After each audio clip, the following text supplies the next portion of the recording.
7-7. Now, here's Scott and Drew. And with that, we say welcome into another brand new live edition of Talkin Ball at 97.7 ESPN The Zone. And we are back at it and back on the road once again on this Tuesday morning. We are live once again from the Bill Penny Service Department right along University Drive. The fine folks here want to service your vehicle Monday through Friday, 7 a.m. to 7 p.m., and then on Saturday, 7 to 5. Bring your vehicle out here. It's the Bill Penny Service Department. The doors are open, and you can just pull on in. It's a little chilly to start the morning, but you can just pull on in here to the service department, get on out, walk in here, hang out with us for the next 2 hours, and we have got plenty on the table to get to. Obviously, the Auburn Tigers were off last week. They're back at it this week, taking on the Ole Miss Rebels at home. That is a 10 versus 18 matchup. Ole Miss 10th, Auburn 18th in the country. A top 25 showdown inside Jordan-Hare Stadium. And we're going to get into all of the particulars because there was a lot that came out with Auburn yesterday. A lot of it had to do with the Rebels, and a lot of it had to do with not even football-related stuff, and we got to talk about all that. We'll check in with the rest of the SEC, Mark Stoops. We'll check in with Lane Kiffin. We'll check in with Mike Leach, Kirby Smart, all kinds of great stuff there. It's World Series Game 1 tonight, the Atlanta Braves, Houston Astros. Got to talk about that. Got a lot of stuff on the table this morning as we come to you live from the Bill Penny Service Department, 256-576-4977. If you want to get in on the show, feel free to do so at any point this morning. And we mentioned the Auburn Tigers. Drew, they are a favorite over the Ole Miss Rebels on Saturday at home. Close favorite, but they are a 2.5-point favorite over Ole Miss come Saturday. Yes, they are. It's the point spread has been on the move a little bit, and it's with Auburn being in Jordan-Hare Stadium where they've had so much success, especially in SEC play. They are a slight favorite over the Ole Miss Rebels. It's going to be an interesting matchup, no doubt about it. Auburn coming, off of their bye after that huge win over Arkansas in Fayetteville, 38-23. Bo Nix playing so well. Throwing for nearly 300 yards, rushing for over 30, and then their defense coming up with some key turnovers, including a touchdown off of a KJ Jefferson strip sack. So Auburn's, playing pretty good football right now. They're still controlling their own destiny in the SEC West, which is kind of under the radar. They do have 2 losses to Penn State on the road and to Georgia at home. Georgia being number 1 in the country, Penn State having a good year until Illinois basically wrecked their season last Saturday. But now Penn State going to be in the horseshoe against Ohio State this coming week. But again, Auburn with a golden opportunity to stay in that SEC West race and stay atop the standings with Alabama. But, of course, Ole Miss wanting to stay there as well. Ole Miss lost to Alabama decisively early in the season. But if the tide slips up between now and the end of the regular season, if Ole Miss could win out, they would go to Atlanta for the first time ever. They've never been to an SEC championship game, so it's going to be – there's a lot at stake in this game. Really, honestly, more at stake in the Auburn-Ole Miss game than in the cocktail party. I know we're going to talk some cocktail party today with Bill Shanks and John Frary on each side of that game. But really, Ole Miss-Auburn is the showcase game of the weekend in the SEC. All right, here's Brian Harsin just a little bit on the Rebels. They're 6-1 for a reason. They're 1 loss coming to Alabama. And if you look at just some of the things that they're doing from an offensive standpoint, they're scoring a bunch of points. So I think they're 2nd in the SEC in scoring. They're 1st. They're running the ball well. They're passing the ball well. They're aggressive in their 3rd down and 4th down situations, so they're going to get close. And close for them is probably a little bit more than what most people would do in a 4th down situation. So, but they've been very good at it, and they've gone for it quite a bit, so you got to be ready for that. And they've been successful with it, so they're executing. A big part of that is their style of offense and certainly their quarterback and his play. They're a tempo team, and we've seen some tempo this season, so you have to be ready for that on the defensive side, and they're going to have a lot of variety in their pass game that comes off the run, and certainly being prepared for the quarterback run game as well.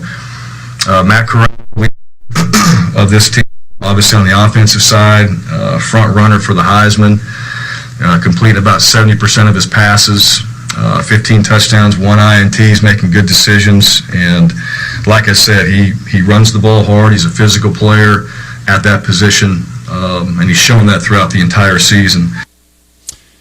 All right, so the last time Auburn faced an average quarterback was Stetson Bennett, and he carved up the secondary of Auburn pretty well. Should Auburn fans show concern, be concerned, because Matt Corral has the potential to pick apart this secondary, which has been suspect this season for Auburn? Well, first they got to stop the run. That's how you beat Ole Miss. It's not about stopping Matt Corral through the air. You have to limit them on the ground. If you limit them on the ground first, then you have a chance to potentially, contain Matt Corral and not allow him to have a Heisman-type day. But if you don't stop the run, you're dead. And so that's basically what Auburn's going to have to do. They're going to have to stop the run first, and put them in some down and distance situations where they can contain Ole Miss. That's what Alabama did. So the blueprint is out there. You have to stop the run. And Tennessee did not. Matt Corral got beat up, but he ran for over 200 yards. 31 times, right? And so, 30 carries. But and Ole Miss was able to run the ball very effectively. So if you can't stop the run first and foremost, that's what makes their offense go. And so that's what you have to do. It's like I've said. That's why Alabama beat both Ole Miss and Tennessee, because they were able to stop the run. And Alabama's 6th in the country in run defense. So that's what Auburn's going to have to do. Auburn's going to have their front 7 is going to have a good day, right, win the matchups up front, and stop the run, and then it'll make things a lot easier on their secondary because again, they'll be in some predictable down and distance situations. If they can't stop the run, if it's 2nd and 2, 2nd and 3, 3rd and 2, even 4th and 2, 4th and 3, you know how aggressive Lane Kiffin is. It's going to put that secondary in a bind and give Ole Miss a chance to exploit some matchups. All right, the other topic that came out of the press conference yesterday with Brian Harsin has to do with the December 8th deadline for state employees to be fully vaccinated. We saw this with Washington State. Nick Rolovich lost his job because he refused to get the vaccination as a state employee of the state of Washington. Yesterday, Brian Harsin was asked about said deadline and said vaccination. Yeah, then you go back to, not just media days, but also in August. I had a chance to talk to you guys about that as well. So I'm aware of the new policy. I appreciate you have to, ask the question and understand it, but it doesn't change. I mean, the executive order, all those things doesn't change the fact that I'm not going to discuss any decision or status on the vaccine or anyone else's, including my own, like I said before. So you made it clear that I wasn't. That wasn't something that I was going to talk about or discuss, and wasn't going to go down that road, and don't feel like right now that's any different. Yes or no? All he would have to answer is yes or a no there, and leave it at that. And December 8th. Are we literally? Are we seriously going to be talking about Auburn not having a football coach December 8th? No, worry about football. That's what I'd say. It's not a football question. It's a privacy question. Shut up. Talk about football. That's basically what I would say. I don't blame Harsin. Shut up. It's none of your business. Talk about football. I'll worry about that with my bosses. It's not. I don't ask you if you're vaccinated. Shut up. Worry about football. That's what I would. Yeah. Next question. It has nothing to do with Ole Miss. 0. Just focus on the Rebels and everything. Yep. if he wants to share that he's vaccinated, that's fine. If he doesn't, that's fine. It's a free country. So, next question. It's totally irrelevant. All right, 256-576-4977. That is the number to the Neighbors Wealth Management Hotline. A lot of Auburn fans, when they heard that yesterday, just got a lot of nervousness there, simply because of what we saw happen with Washington State and Nick Rolovich. I don't think they want that to happen here. It ain't going to happen in the South. That's all I'll say. So, not with how important football is, and the way in the way things are handled here, but it should be a privacy question. That should be a privacy issue. Should be, you can go public with it if you'd like to, right. And if you don't want to, shut up. Ask a football question. And I give Harsin a lot of credit there, because that's the exact same response, though, that he gave at SEC Media Days, leading up to SEC Media Days. It's the exact same stance, or exact same wordage that he used even 4 or 5 months ago. So, yeah, that was asked yesterday during his press conference for the Ole Miss Rebels, and they did ask a Ole Miss related question yesterday as well, and it did have to do with Matt Corral, and we alluded to it on how to stop Matt Corral. Here's Harsin, though, on the Ole Miss signal has call. put him in a position to make plays. I think that's tough. I think he's a tough player. People say football player. That stands out. He happens to play quarterback. This guy's a football player. He throws the ball very well. He does a very good job on play action. He runs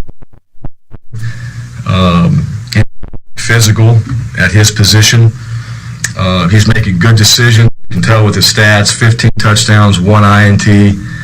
I think he's also their leading rusher as well. So, he does a lot of things for what they're trying to accomplish on the offensive side. I think he's got a good feel for what they're doing.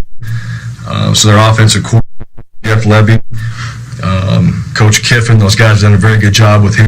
He plays hard every single game. Just a little bit there on Matt Corral from Brian Harsin, who the Tigers will get back into action on Saturday inside Jordan-Hare Stadium, coming off that bye week. 6 o'clock kickoff down on the Plains. Other action around the SEC, Drew, and we mentioned it, and we'll talk a little bit more about it as the show goes along, but Georgia and Florida, your 2:30 game this week. Georgia, a 14-point favorite over the Florida Gators. And do you see this one even being that close? No, probably not. I mean, unless Anthony Richardson has just a special game and he gets the start now. We don't even know. It may be back to Emory Jones, who has been the incumbent in this season. I would go with Richardson. I think he has more upside, but we'll ask John Frary about that later in the show. But certainly the only way I think Florida hangs in is if Richardson plays an exceptional game and can make plays with both his feet, and, of course, his arm. He's a dual threat guy. Of course, so is Emory, but Emory's been prone to mistakes, and that's what finally got him benched the other day. But we'll see. I just think Georgia right now. And we'll ask Bill Shanks in a few minutes. Do we expect to see JT Daniels? Personally, I don't. I think we're going to see Stetson Bennett again. And as long as Stetson takes care of the ball and they don't turn it over, I think they're going to be able to run it on Florida. Certainly Florida's had 2 weeks to prepare for Georgia's run game, and that's really the only chance they got. They're going to have to stop the run, force Stetson Bennett into some down and distance situations where he has to make plays with his arm, down the field to Bowers, down the field to McConkey and that receiver group. So and Darnell Washington, but I don't know. I mean, I have doubts that Florida's going to be able to hold up for 4 quarters, and the way Georgia's been playing, especially defensively, the way they've been locked in, if they stop the run, and I think that's the thing Georgia does first and foremost. They try to make you one-dimensional. I think Florida's going to struggle. So I would say I haven't seen the point spread. I haven't checked it. 14. But I knew it was double figures. But I would probably say that I would have Florida covering. by 17 to 20, or excuse me, pardon me, Georgia covering by 17 to 21. But we'll see. I mean, I like Georgia a lot in the matchup. All right, let's go to the Neighbors Wealth Management Hotline. Spencer is with us this morning. Good morning, Spencer. Good morning, Scott. Good morning, Drew. Yeah, talk about this Georgia-Florida game, man. I tell you what, man, we already know. We've been watching football all year. We've 7 games we've seen Florida play now, and they can't pass the ball. And Georgia's got the best front seven, arguably, in the country. And if you can't throw the ball, you can't move the ball on this Georgia defense. So, I mean, I would absolutely love for Florida to come out and make a statement and maybe play out of their minds, and get a win versus Georgia. But hell, it ain't gonna happen, man. Let's be real, it ain't gonna happen. But let's talk about this Brian Harsin situation a little bit, dude. I thought Meemaw Ivy had, if I'm not mistaken, she's going to bat for the residents of Alabama and the employees of Alabama, and she's fighting this thing tooth and nail. She's not gonna let any employer get away with firing an employee for not being vaccinated. I don't think that's going to happen.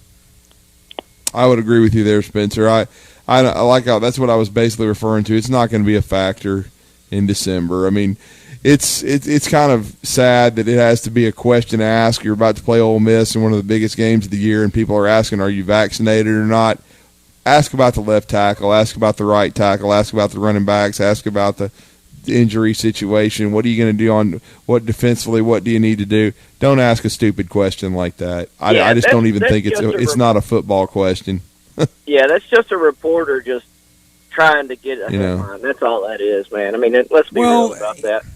But I mean, though, from a reporter standpoint, it is their job. I mean, it did have to get closer to December. It's a question, though, that has to get asked. It was more relevant back in Hoover because that was a big topic and there was a big push by the SEC to get everyone vaccinated. But now let's just move on. It's a football situation, and again, like Spencer said, I don't even think it's going to be a factor. Football is important here. Privacy is important here. They're not. This state is going to run their government a lot different than you're going to see out in the land of fruits and nuts, and that's all I'm going to say.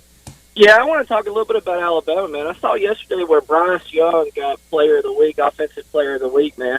I must have been watching a different game because, I mean, I had end zone seats, and I've never sat in the end zone before, and I was able to watch routes, and you could really see plays develop from the end zone. And I tell you what, man, I mean, I saw some receivers that would get open, and he wouldn't see him fast enough. And I don't know. I mean, I've always liked his pocket awareness, man, but I thought he held onto the ball a little too much. I thought his decision-making was a little lacking. I thought maybe he was affected by the rush a little bit too much on Saturday. I thought he played exceptionally well. I mean, I thought he was the key to the win. He didn't turn the ball over. I thought he made good decisions. He used his legs when he had to. They scored 52 points, which is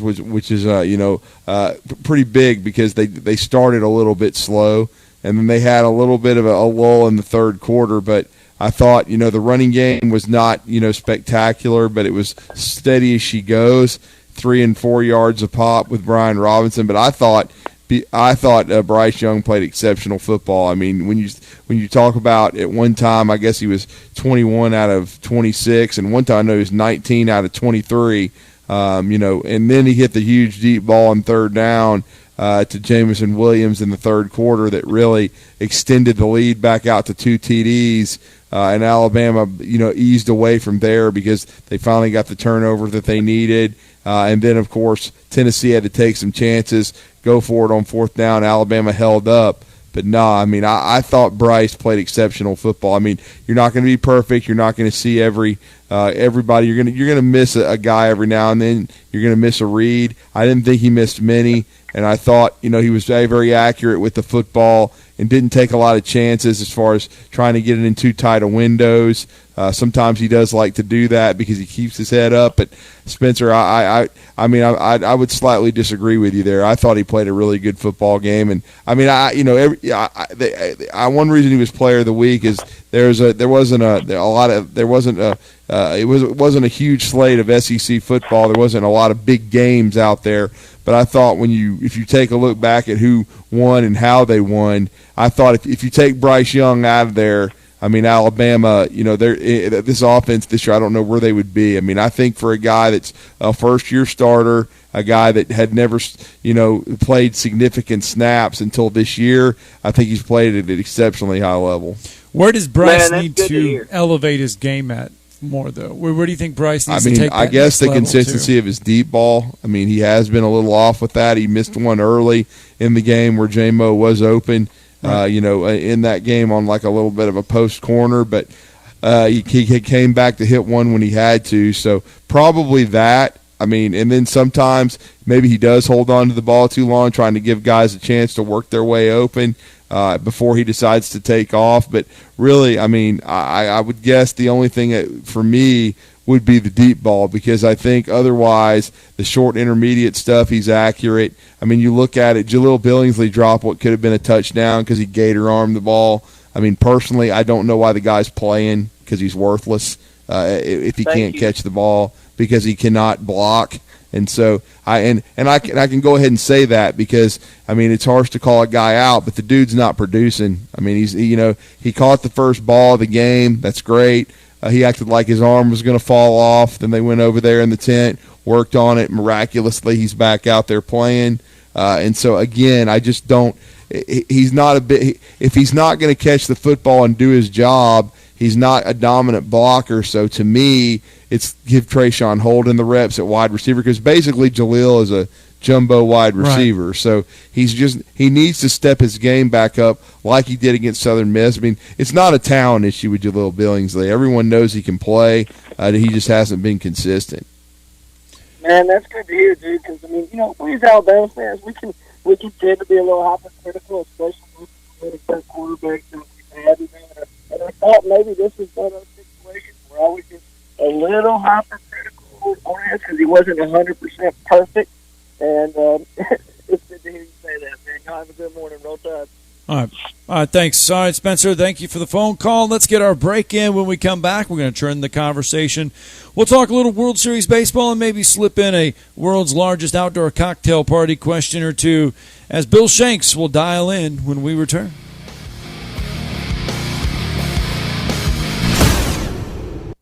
You're listening to Talkin Ball on 97.7 ESPN, The Zone. Got a couple of wrecks still on the board now. Nick's Road south of Mandy Drive. That's in Hazel Green. That one had an injury. And one in Decatur westbound on Highway 20 near the Beltline. That one's a no injury. Sounds like they're about ready to wrap it up. You get 3 pieces of the crispy tender chicken and a buttermilk biscuit for $4.99 at Popeyes. University and Jordan, 72 in Jeff and North Parkway. Captain Nick in the Popeyes Skywatch Traffic Center. The kitchen is the heart of any home. It's where the family gathers. It's where kids discover old recipes and make them their own. Just starting out or just now getting started on the dream kitchen you've always wanted? I'm Chris Haygood, and from all of us here at Bob Wallace Appliance to the home builders and the homeowners, a heartfelt thank you for buying local. We're in Huntsville, Florence, and Coleman, and online at bobwallaceappliance.com. Have you ever found exactly the right new car or truck with the exact features that you want and nothing else? Well, at Woody Anderson Ford, we can promise you just that. Hey, Bobby White back again, and you can now factory order your new Ford today, and you'll get your new car or truck exactly the way you want it. And there's no extra cost to custom order. Plus, you get $1,000 off MSRP on top of any additional factory rebates. This applies to 2021 F-150, Explorer, Ranger, and Expedition. It's a win-win with a custom order at Woody Anderson Ford. You get the colors, the features, and the options that fit your life. Plus, you get notified when it's built, shipped, and ready to deliver. Listen, buying a new car or truck is likely the second largest investment you'll ever make. So why settle? Get exactly what you want with a custom factory order today. And get $1,000 off MSRP. See Hal at WoodyAndersonFord.com or at the corner of Jordan Lane and Sparkman Drive. Hope to see you soon. I'm attorney Gary Lackey. You know, you'll hear people say we're like a family, but here at the Lackey Law Firm, that's really true, not just a saying. I'm Justin Lackey. With my father and my sister, we have a special connection to each other. I'm Jennifer Lackey. At the Lackey Law Firm, when we take on your case, you become part of our family. You really do. And we'll always do whatever it takes to get everything you deserve. If you're injured, you worry about getting well, not about paperwork or insurance companies or figuring out how to get to your lawyer's office. I'll come to you. We worry about your case so you don't have to. When you've been injured, we know that your case is probably the biggest thing going on in your life. More important than almost anything else. And it's important to us too, for one simple reason. Family takes care of each other, and at the Lackey Law Firm, we'll take care of you. The Lackey Law Firm. The Lackey Law Family. 1-800-4-RIGHTS. No representation is made that the quality of the legal services to be performed is greater than the quality of legal services performed by other lawyers. A little trash talk during the game? Yeah, we get it. Trashing the state with litter? That's not a good call. Keep it clean. Put the brakes on litter. Keep Alabama beautiful. A message from AlDOT and Keep Alabama Beautiful.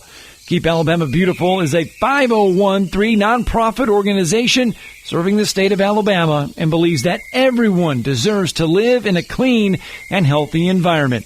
Their vision is a clean and beautiful Alabama. If you're ready to lower your utility bills, it's time to call Eagle Insulation. Eagle can handle it all. Attic re-insulation, insulation removal, wall insulation, and new construction insulation, commercial and residential. Our primary goal is to save you money, and lots of it. Typical clients realize their return on investment within 3 to 6 months. That means the re-insulation actually pays for itself and then some. See if we can help you. Contact Eagle Insulation today, 256-755-1556, or log on insulatewitheagle.com. When you call most roofing companies, all you'll hear is, you need a new roof. Not when you call Fleming. At Fleming Roofing and Restoration, we're focused on your needs, whether it's an easy repair or a full roof replacement. Folks around here have trusted Fleming since 1965 for all their residential and commercial roofing needs. And as the area's storm damage experts, Fleming knows all the ins and outs of the insurance claims process. Log on FlemingHSV.com to schedule your free estimate today.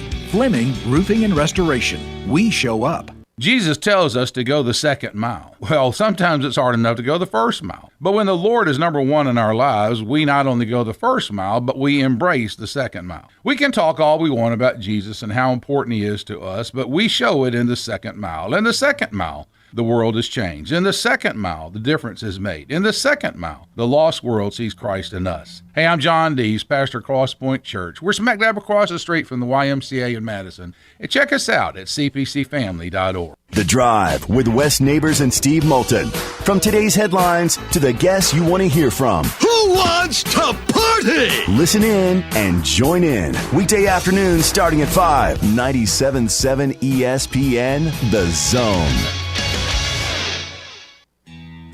This is Eli Gold, voice of the Alabama Crimson Tide.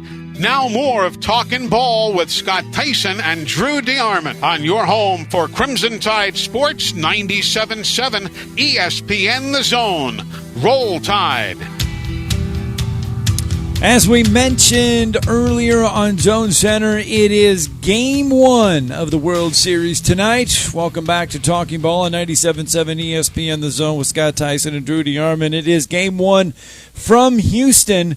Charlie Morton will get the start for the Atlanta Braves, who should be familiar with the Houston Astros. He played with several of those guys in the Astros organization when he was a part of that team.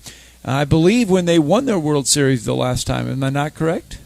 Yes, he certainly was. He was a huge part of that, and that's one of the reasons the Atlanta Braves got him back was his postseason record and the stability he would provide as a veteran to that pitching staff, and he will get them started tonight in Houston at Minute Maid Park, and who better than to help us break it down? He's about to catch a plane, as a matter of fact, and he's a host of the Bill Shanks Show, and you can hear the Bill Shanks Show on the superstations.com, and that would be from 3 to 7 Eastern Time, 2 to 6 Central here in the state of Alabama, and he's a guy that if you want to know anything about the Atlanta Braves, Bill Shanks is your man, and I know he's got to be on cloud 9 with the Braves making their first World Series appearance since 1999 and trying to bring their second World Championship to Atlanta, the first since 1995. Bill, you're with Drew and Scott once again this morning. How are you?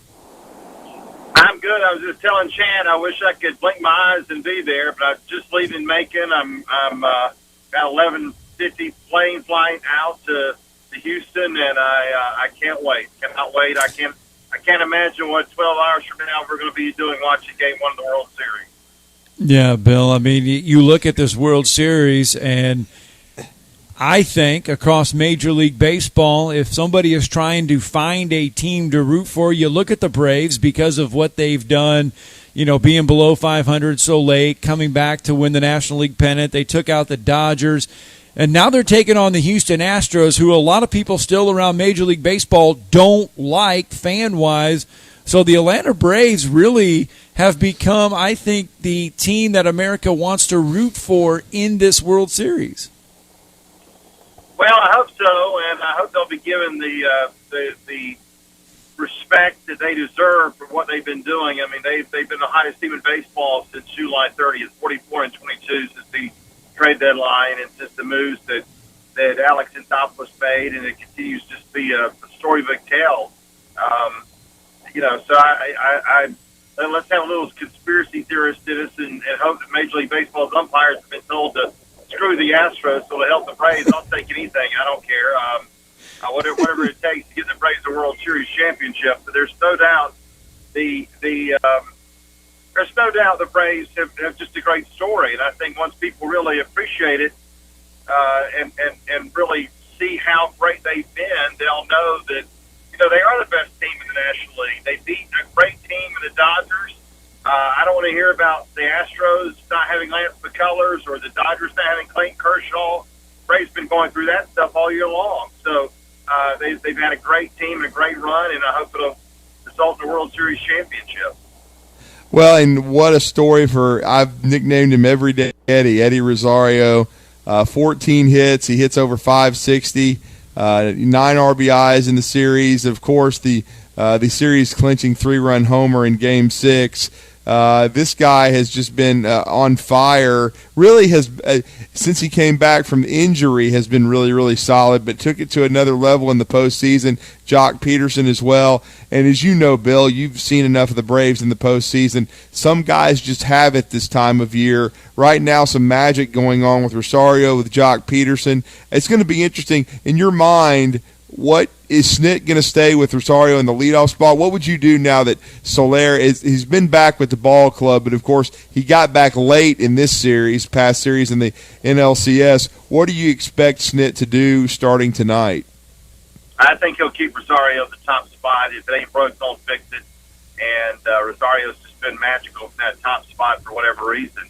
So I think he'll keep Rosario there. It'll be interesting to see what he does with Soler, though. Does he put Soler second, move Freddie down, and keep Riley fourth, and maybe slot Ozzie down a little bit? I mean, that's an option for him.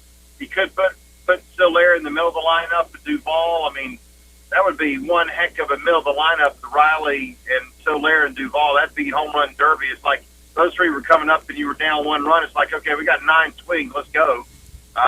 So it'll be interesting to see exactly what he does. But I just can't imagine taking Rosario out of the lineup. Yeah, no way. And then you look at it and how special of a time this is. I mean, it's going to be like a little kid in a candy store for Freddie Freeman. I mean, he's gone through so much with this organization, so many ups and downs, finally getting to play in his first World Series. And I know during the World Series you're going to hear, well, the Braves got to re-sign him. The Braves need to re-sign him. Are they going to re-sign him? There's a lot of questions surrounding Freddie Freeman after the season. But for now, he's playing in his first World Series.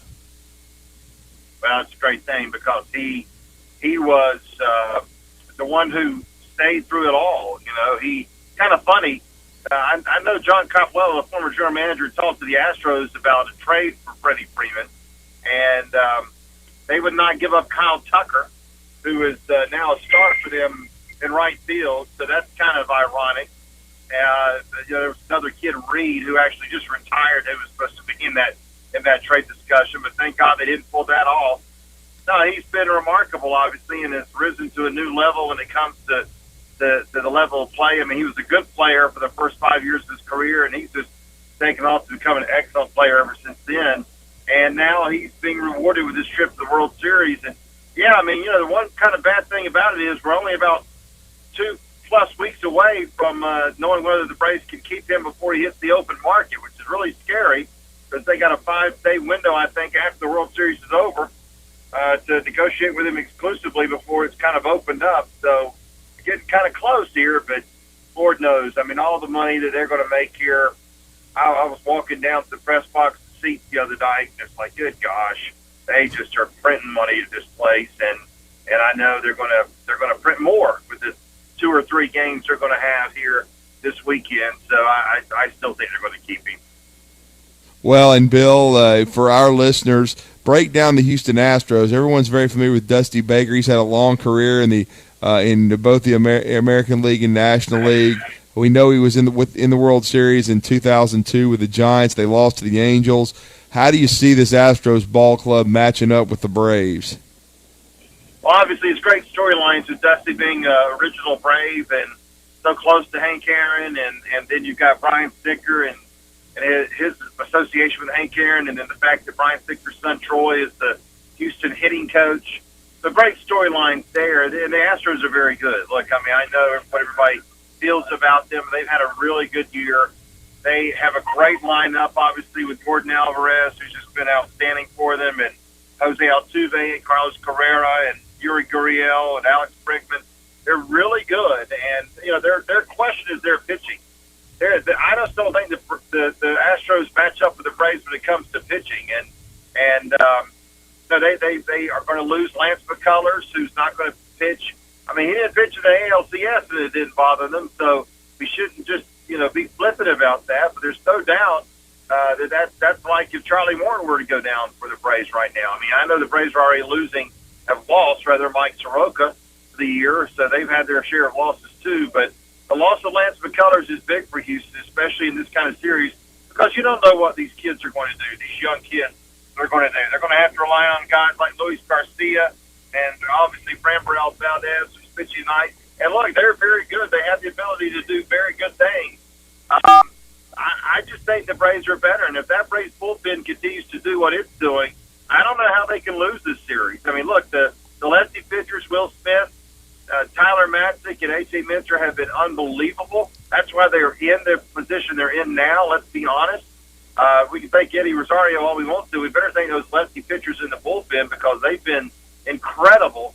And now they've got to face out, some very good hitters in Tucker and in some of those guys, Alvarez, obviously, who's just really, really good. So it's going to be a really good series. So on paper, and I guess I'm about as objective as Eli Gold were to look at the Georgia-Alabama game. I mean, I'm not very objective, but I think the Braves have a better team, at least on paper. Yeah, and the Houston Astros have been one of these teams throughout the playoffs that have relied on their bullpen. 50-something% of their games, they've relied on their bullpen heavily. Atlanta a little bit less, so that is good news if you're an Atlanta Braves fan, that they have the stronger of the two bullpens. I think so. I think look, pitching and defense wins in October, and the Atlanta Braves have had great pitching, obviously, in the playoffs. They have also had great defense. They've made one error in 10 games, and that was the pickoff move by Charlie Morton that went past Freddie Freeman in the right field. That's it. And you look back on the 1995 World Series 26 years ago when the Braves won. They had the best pitching in baseball, of course. They had 3 future Hall of Famers, but they were facing a team that had tremendous offense with Albert Bell and Manny Ramirez and, oh my God, Carlos Baerga, Jim Tomei, and unbelievable hitters on that Cleveland team. And Atlanta, I think Cleveland scored 19 runs in 6 games, if I remember correctly.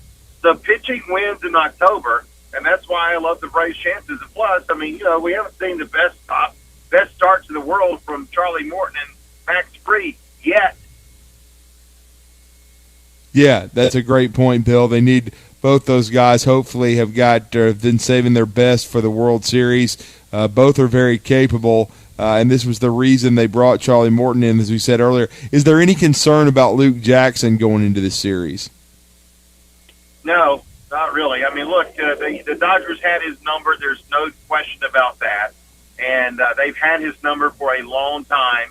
He said after the game on Saturday that they're his daddy. So, I mean, obviously he knows the numbers. He knows how bad he's pitched all the way back to 2017 in the regular season against the Dodgers. I don't know what it is. Hall of Fame pitchers, you can go look at Hall of Fame pitcher stats, and there'll be one team that gave them trouble. Well, the Dodgers just abused Luke Jackson. So, unless the Astros pay for information from the Dodgers, and I don't think that's going to happen because they hate each other, I think Luke will be fine, and he'll be getting an opportunity, and I think he'll be determined to make sure he can get back on track. And then, Bill, before we talk a little Georgia football, before we let you go, as you get a feel for this, I know you like Atlanta's chances. You like the pitching matchups. Offensively, this Atlanta Braves ball club has really been remarkable from the standpoint of the way they've been able to overcome adversity all year. With the series, how do you get a feel for it? Do you see it going 6-7? How do you if the Braves are going to win this, how does it go? I hope it's in 5. I hope it's Sunday. Certainly. As long as they serve Waffle House in the Braves press box, they're undefeated. So we got that going. That's right. Yeah, they should bring Waffle House back. No, I think 5 or 6. I mean, I think the Braves are a great team. They're riding a high right now. They're playing great ball. I just don't see them. I don't see them losing 4 games here. I just don't. I mean, I may be dead wrong, and you never know what happens in October. Of course, you don't want to get back to Houston if you don't have to. But obviously the goal for these 2 games tonight and tomorrow are to win 1, right? You got to win 1, and you got to take it from there. Hopefully, win 2 in Houston and see what you can do. But I like Atlanta's chances. I do. I just think the pitching is there. I mean, it's a lot to ask these guys to continue pitching at such a high level. But man, I interviewed Tyler Matzik after the game on Saturday. I mean, he just, my gosh, I mean, that guy's got confidence bigger than Montana. He's just ridiculous of how fearless he is. He's ready to pitch right now. Probably he's probably out in front of the hotel room playing catch with Luke Jackson or something. But he's just incredible, and I think they may be able to ride the success of those relief pitchers. And how about Will Smith too? I think we need to give Will Smith a lot of credit. Not only that, but his manager too. Because everybody in the world was saying, oh, my God, what have they got this closer, Will Smith, in August when he was struggling. Brian Sticker stuck with him. He stuck with him through September, and he said, no, this is my closer. What are you talking about? This guy's the 9th-inning guy. And, I mean, he's been unbelievable. He's got an 0.90 ERA in his last 20 games. He has been remarkable. He hasn't allowed an earned run in the postseason, and I feel completely confident with him going out there. And I think the success of those relievers will give the Braves a parade in Atlanta in a couple of weeks. Bill Shanks joining us on the Neighbors Wealth Management Hotline. Not overly confident, very highly confident that the Braves can take care of the Houston Astros in the World Series. Bill, do you feel as confident about the Braves as you do the Georgia Bulldogs beating the Florida Gators on Saturday in Jacksonville? Oh yeah, I do. I really do. I'm not going to be there obviously because Game 4 of the World Series is that night. I'm going to have to email the University of Florida here in a little bit. I just got my credential confirmation on about 5 minutes before you guys called. I mean, I just think, Florida's defense is a mess. They're giving up points left and right. We'll see who starts for Georgia at quarterback. Obviously, they are going to see who plays well in practice this week, whether it's JT Daniels or Stetson Bennett. I just don't think Florida can stack up to Georgia. I mean, I know Dan Mullen's going to think he can, and if they play that Richardson kid the whole game and keep Emory out of there, may have a shot to do some things on that Georgia offense. But, I mean, you guys have been around Alabama when they had a dominant defense. You almost want to say, all right, define what success against this defense is going to be. 20 points, and if that's all they can score, Georgia's going to score more than that. So, no, I just think this is not even close. I think it's a 14-point spread, and I think Georgia will cover easily, to be honest. Yeah, Bill, I just said that same thing. I like Georgia to cover in the game by 17 to 21 points. Personally, I think it'll be Stetson Bennett. I don't trust that injury situation with JT Daniels. Bennett's been very efficient. He's done his job. If they don't turn the ball over, and if Florida can't stop the run, they certainly couldn't stop LSU. I know they've had 2 weeks to prepare, but if they can't slow down Zamir White, James Cook, and those guys, they have no chance in the game. And so, while Florida may come out with some different things offensively, different looks, and they might make some plays early, Auburn even did, eventually that Georgia defense is going to boa constrict Florida, and I just really like the dogs in the game, no doubt about it. But I'm going to put you on the spot a little bit here with the Braves to go back and finish our conversation. Who do you like as MVP of this series for the Braves if they're going to win it? Of course, Rosario has been unbelievable, but is there someone else in your mind that you think might have a magical moment in the World Series? When he was acquired from Arizona, Jim Callis of Major League Baseball.com, MLB.com, came on my show and said, this Dansby Swanson kid is someone who's going to be Derek Jeter-like as far as coming up big in big-time moments. And Dansby's not done that yet. He's been my pick click a couple of times because I keep on thinking about that conversation with Jim. I'm going to go with Dansby. I'm going to hope Dansby is going to be the MVP because can you imagine the billboards he'll be on in Atlanta with that hair after he becomes the MVP? Oh my God! Wow. So I'm gonna think it's gonna be Dansby Swanson, and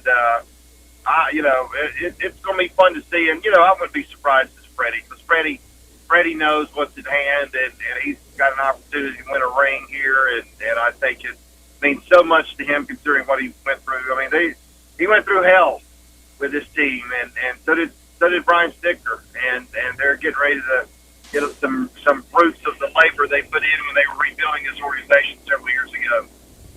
Yeah, well, hopefully next week, Bill, will talk to you and be talking about a parade. But we appreciate it. Safe travels. We're envious. You get to see the World Series in Houston and, of course, back in Atlanta. We're certainly going to be following it closely, and the Bill Shanks Show is going to be fun. There's no doubt about that. Thank you, sir, and we really appreciate the time as always. Safe travels. You're welcome, guys. Thank you. All right, Bill Shanks with us. Let's get a break in. When we come back and wrap up hour number 1 here on Talkin Ball. You're listening to Talkin Ball on 97.7 ESPN, The Zone. The final week of the regular season is upon us, and we've got a couple of big ones. On Thursday night, the number 1 team in Classification 4A, the Madison Academy Mustangs, will take on number 8 in Classification 5A, Russellville. We will join that game in progress right after the Nick Saban Show. You can hear the full game on Zone 2. Just download the app. And on Friday, the Huntsville Crimson Panthers close things out against the Decatur Red Raiders. This is Wes Neighbors talking to Chris Haygood of Bob Wallace Appliance. Chris, what sets you apart from other appliance dealerships? Wes, these appliances are going into the most used room in your house, your kitchen. The way we have these appliances displayed, it's easy for you to visualize how they'll look in your home. Wes, what sets us apart is the people. They're well trained. In fact, they live and breathe these appliances. And if you need service, you'll really appreciate our parts department. Contact Bob Wallace Appliance at 256-533-2121. Hi, everybody. Eli Gold here. Right now, indoor air quality occupies top-of-mind awareness for families and business owners. Rick Smith and the trusted professionals at Environmental Comfort Systems can take care of your indoor air quality concerns with their state-of-the-art indoor air quality solutions. Environmental Comfort's indoor air quality systems remove 99.9% of airborne contaminants so you and your family can breathe clean, fresh air. If anyone in your family suffers from allergies, or if you just want the security of knowing the air you breathe inside your home is free from viruses, bacteria, pet dander, dust, and odors, Environmental Comfort Systems are the professionals to call. Environmental Comfort also carries state-of-the-art, high-efficiency comfort systems that increase home comfort, keep humidity in check, and help you save money on your energy bills. Give my friend Rick a call or visit them online at envcomfort.com and breathe cleaner air today. Environmental Comfort Systems, Alabama license number 92314. McCurry Motors is your car and van rental headquarters. You can rent the vehicle you need today. Family in town, sporting event, church function, no matter what your need, McCurry Motors has you covered with a wide selection of cars and vans available for rent. They have 12-passenger Mercedes Sprinter vans, 12-passenger Ford Transit vans, 15-passenger Ford Transit vans, and 15-passenger Chevrolet Express vans. They have 2 locations, Highway 72 in Athens or Max Luther Drive in Huntsville. Valley Equipment Rental. Pretty self-explanatory name, no? Tom Abraham here. And look, Valley Equipment Rental is all over the Tennessee Valley, and they rent equipment, all kinds of equipment, and not just to the contractors out there, but to you, the general public as well. Need a skid steer or an excavator? Well, they've got over 40 units to make sure they've got one for you. From huge boom lifts to miscellaneous hand tools, it's at Valley Equipment Rental on the South Parkway. And soon, they'll have a second location to handle even more equipment. More on that to come. Hey, this is Justin with the Furniture Factory Bar and Grill. We'd like to invite you to North Alabama's premier patio bar and grill, where at the factory, we have something going on each and every night. Monday night, steak night. Tuesday night, karaoke.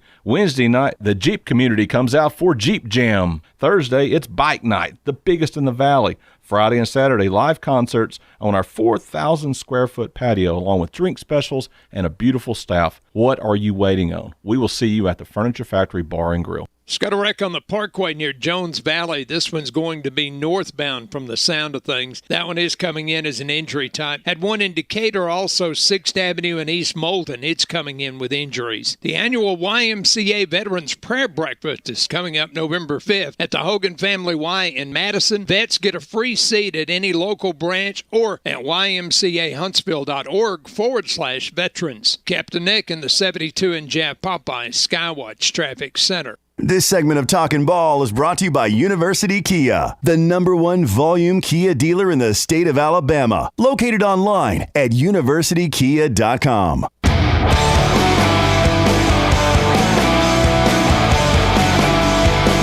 Well, we are live on this Tuesday once again from the Bill Penny Service Department. Monday through Friday, 7 a.m. to 7 p.m. They can service your vehicle. And then on Saturday, 7 a.m.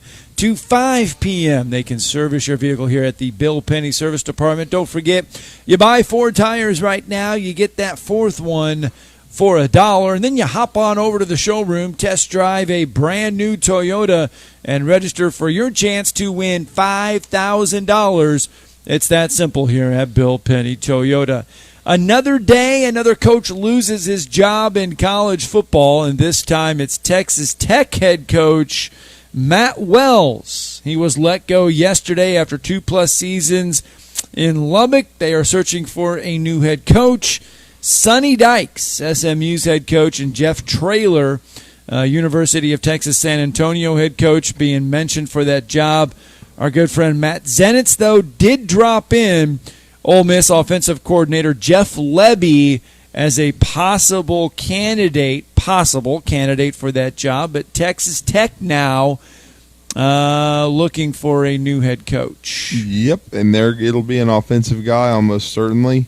And Lebby would be very interesting with what he's done with Lane Kiffin and Ole Miss and how with their offense and the numbers they're putting up, because whenever Tech has been successful, it's been with an offensive guy, and I think it just shows you the way the climate's changed. You don't get a long time to turn things around, and Texas Tech's been struggling. But let's not forget they had right now the only undefeated team in the NFL is the Arizona Cardinals. Right, and there's a failed Texas Tech head coach there, and that's Cliff Kingsbury, and he had some quarterback named Mahomes. And they were like a 7-6 team. So it's very difficult. Matter of fact, the last coach that won there and won consistently was who? He likes candy, Mike Leach. And they fired him because of a controversy with Craig James and his son, which I think in hindsight was really stupid by the Texas Tech administration. But it is what it is. And now they're going to be starting from square one. They'll have an interim coach the rest of this year, but then they're certainly going to be aggressive. Dykes would take that job. I mean, he would live in the shadows of his father there at Texas Tech. Well, that's his father had a lot of success, Spike Dykes. Yeah. And it was interesting though, when Spike was there, he was an offensive guy, but they were different. They were more ground oriented. Byron Hanspard, people like that. You remember that tailbacks Texas Tech had, and Spike won a lot of games. With the family connection there, that's possible. But it's probably going to depend, too, on what the long-term future viability for SMU football is. And what I mean by that is with Sonny, is he's worked hard there to gain some inroads in recruiting. They've been getting some 5-star level kids. They've done a really good job in the Dallas-Fort Worth area trying to put up a fence. And what I mean by that is with all this conference realignment going on, what's going to happen to SMU? And so they didn't get invited to the Big 12 because, hell, if they had, I'd say no way. No. Because he's already in the league. Bob Bowlesby doesn't think they're good enough to get in Because Bob there. Bowlesby's a moron. But that's another story for another day. I mean, if you're going to invite UCF. Yeah, would you rather have UCF or SMU? You need to be inviting SMU. Why don't you just say it's political and you don't want them to be in your league from the same state, okay?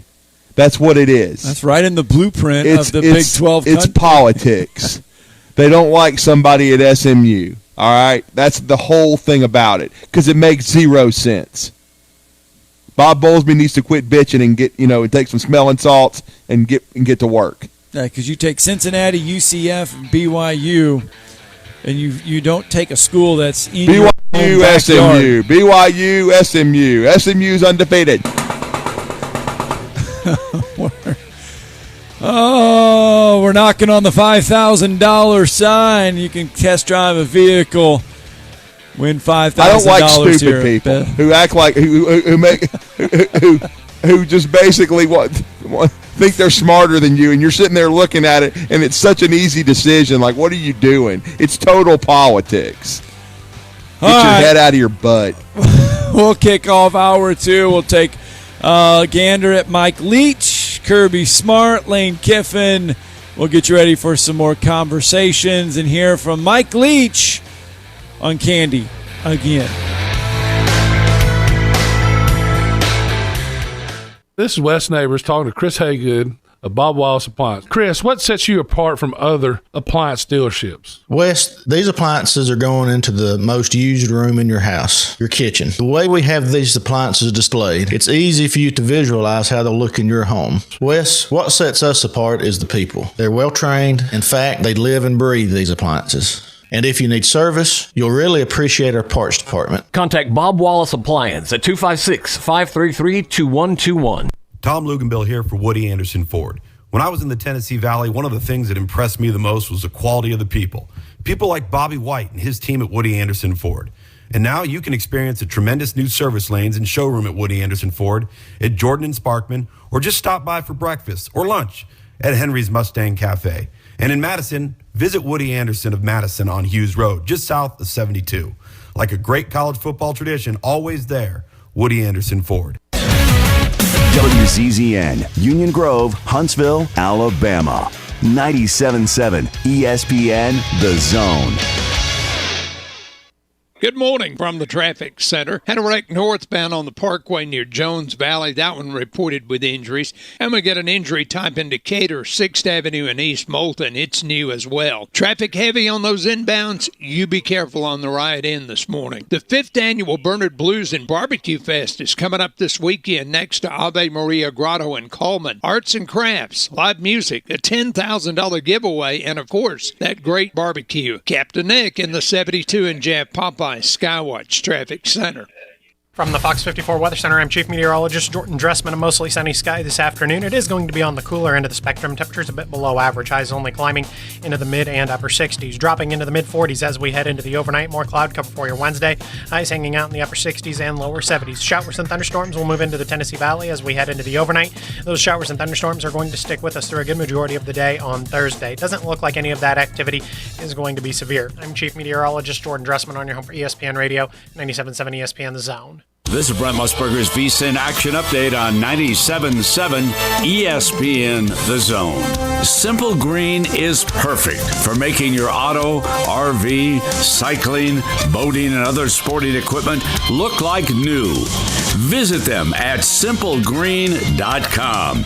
UFC 267 returns to Abu Dhabi this Saturday with 2 title bouts. For the light heavyweight championship, Jan Blachowicz -300 against Glover Teixeira at +235. And for the interim bantamweight championship, Petr Yan -230 against Corey Sandhagen at +185. The undisputed super heavyweight boxing championship, November 6th at the MGM Grand in Vegas. The champ Canelo Alvarez at -1100 against Caleb Plant, the challenger, at +600. Game 1 of the World Series tonight in Houston. The Astros hosting the Braves. Houston -130 on the money line in Game 1. Atlanta +120. The over/under 8. Charlie Morton gets the start for Atlanta against Framber Valdez for the Astros. I'm Trey Westerberg, 97.7 ESPN The Zone. Log on today, 977ESPN.com.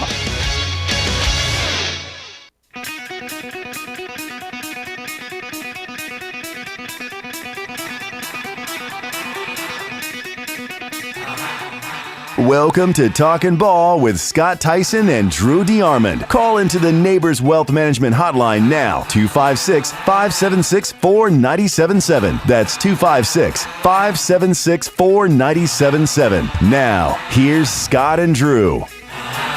And welcome back, Hour 2 of Talking Ball, live from Bill Penny Toyota Service Department.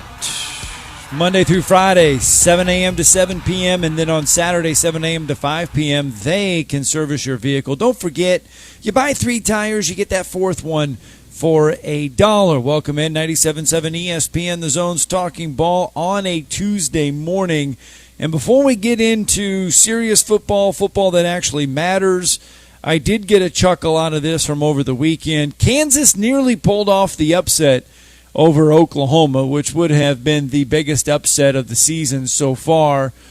But about halfway through the game, the Kansas radio network did reveal that the stadium gates were open for free. Anybody that wanted to come into the football game could just walk on in and enjoy and see if they could pull off the upset. So Kansas just opened the football gates to let anybody walk on in and enjoy a little Saturday Big 12 football. Not surprised with how bad they've been. That's all I'll say. I got a chuckle out of that because it's just pretty funny when you hear something like that's going on. All right, this weekend, Mississippi State and Kentucky will face off against each other. And Mike Leach was back at it again yesterday. And Mike Leach having some fun. Mike Leach talking about if he was going to give the media members candy, what do you get? And just listen to Mike Leach.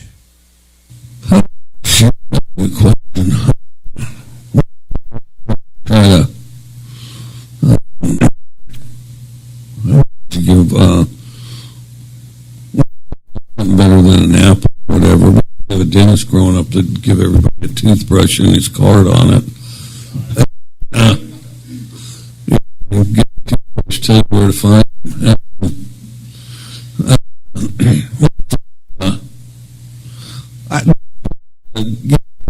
Kind of the key reckless is whole like some to trick or treat. Of course, then you grab handfuls as fast as you can until they shoo you off the porch. But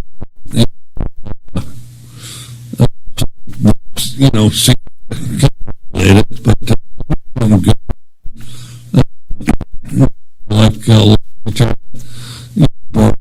Like something, patrol, when they might find their way up there. Mike Leach. The one and only. I remember going trick-or-treating and getting the apples from certain houses, said homes. Those were always the ones that you tried to avoid as a kid because you never wanted the apple. So I remember some of those homes. No, like I say, I quit the trick-or-treating thing probably after elementary school. Not really my gig. So yeah, I went all the way through middle school. I think 8th grade, was the last year that I went. Tried to do it my 9th grade year, but that did not work out. So, yes, I did it all the way through. So that was a good time.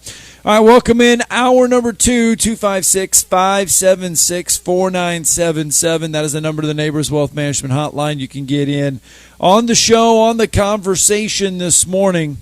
And Mike Leach will have his hands full on Saturday as they take on the Kentucky Wildcats.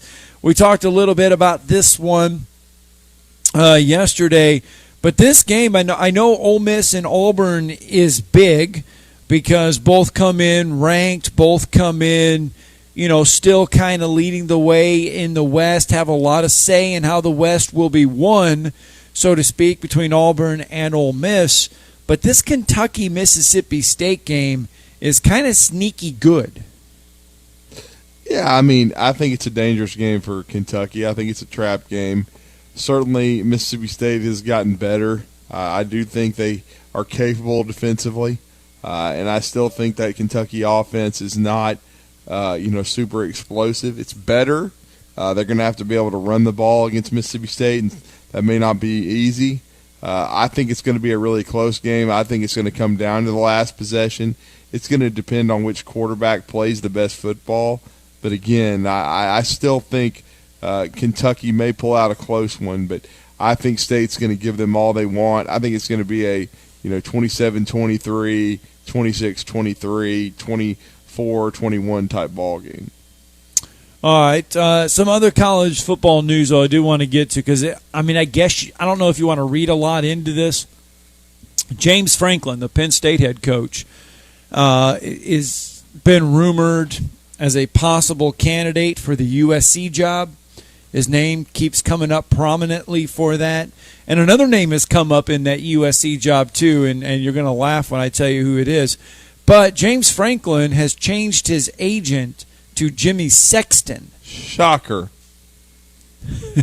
Do you read anything into that? The fact that his name is prominent for the USC job, and yet he changes his agent to the most profile it just means he's college get football paid. agent? Somebody's fixing to either give him a raise or he's fixing to jump somewhere, and he's gonna make a lot of money because Jimmy's the king of agents when it comes to coaches.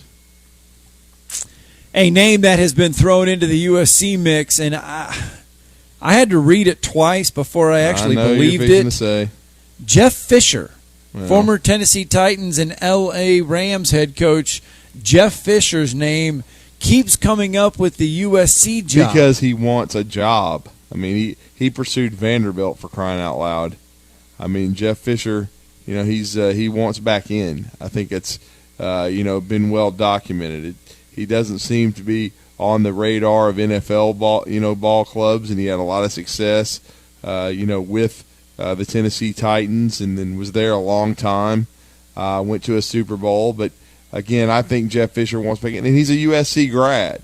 But his name has come up in the past when he's been an NFL head coach. But again, I've always considered him more of an NFL guy. Right. And again, he tried to work some Vandy boosters and tell them who he could get on his coaching staff and things of that nature. But I think Fisher wants back into coaching. The question is, will he get there? We'll see. I don't know. But I've heard Mike Tomlin's name mentioned, the Steelers coach. But I'll be honest with you, you don't really leave the Steelers, okay? It's a destination job. You have the best owners probably in professional sports who allow you to do your job. I couldn't tell you I don't think the Steelers have fired a coach in 50 years. So, it's one of the great gigs in sports, and especially professional sports. So Mike Tomlin's name coming up on the college level, just stop. He's not going to leave Pittsburgh, in my opinion. All right, 256-576-4977. That is the number to the... Chuck Noll, Bill Cowher, Mike Tomlin. That is true. That is true. Hall of Fame, Hall of Fame, Hall of Fame. Because Mike Tomlin's headed there. Coach Cowher just finally got in. Well, pretty good track record. True that. All right, so no Nick Saban this week. Nick Saban, Bama is off this week. And Nick Saban, though, did speak yesterday at the Birmingham Monday Morning Quarterback Club and was asked about what led to his sideline explosion, I guess you could say, Saturday against Tennessee.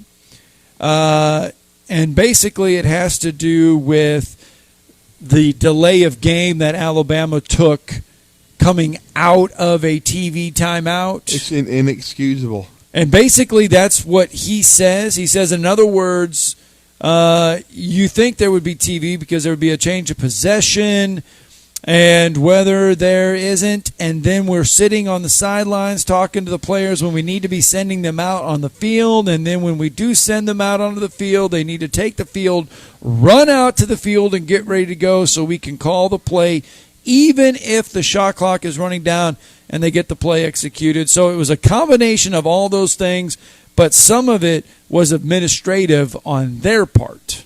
Well, yeah, I think maybe there wasn't enough of a sense of urgency from the players to get the play off. But again, to me it's a collaborative failure. When you collaborate like that, it's the coaches and the players. I think it's probably everybody not being on the same page and coming out of a TV timeout or even a regular timeout or whatnot. It's just absolutely inexcusable to have a penalty like that. You can't, and really it almost happened one other time, but they called a timeout. I mean, and it's just, and I think that was coming off of a commercial or whatnot, but it's just like, I mean, you've got to be ready, and you got to move a little faster. Move it. Yeah. Sergeant Carter, move it. From your standpoint, have they cleaned up the penalties throughout the weeks as the week's gone along? Because early on, the penalties were one of those bugaboos with Alabama.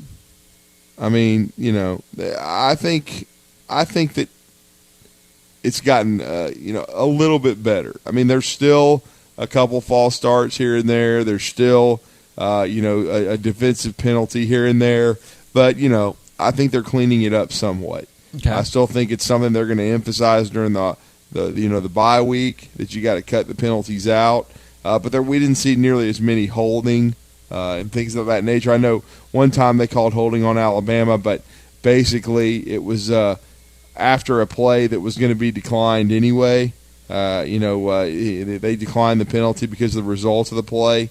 So, but again, I do think it's been better, but you still got to clean up, the special team mistakes.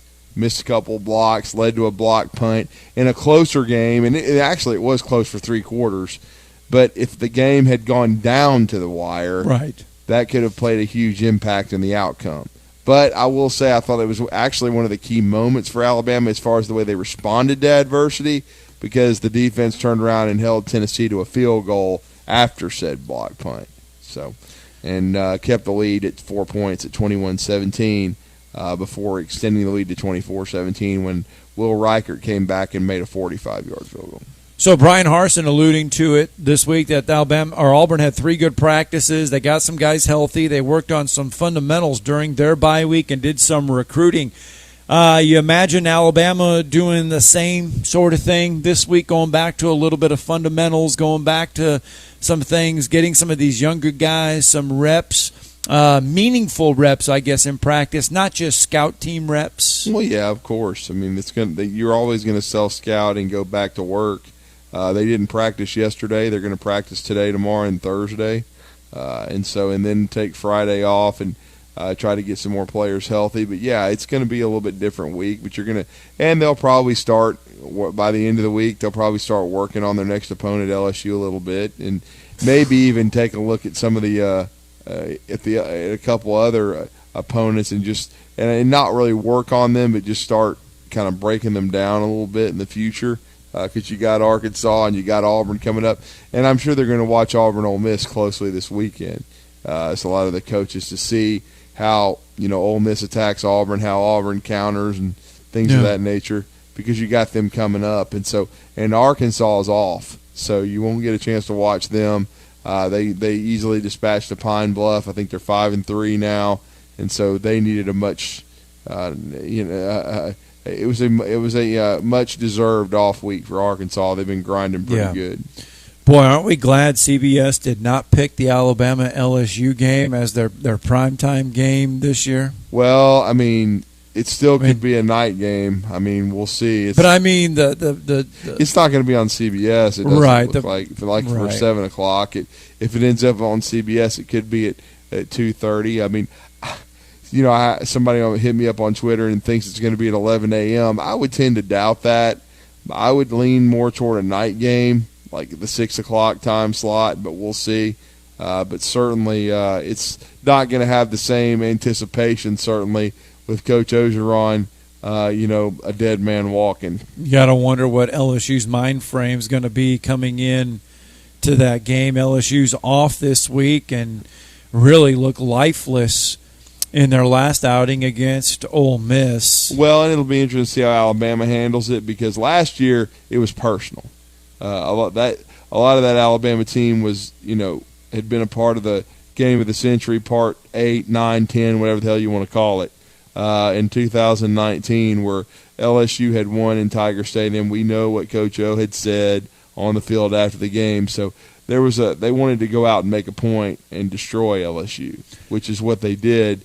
Now it'll be interesting to see what kind of edge they have in this matchup. Well, you're looking at the 6 o'clock game next week on ESPN2 is going to be Tennessee and Kentucky. That'll be a big game there. Your 3 o'clock game your 2 o'clock game, I guess this is, I want to make sure my times are central. Yeah, they are. Your choices, Auburn and Texas A&M is next week as well, so that could be easily a 2:30 kick.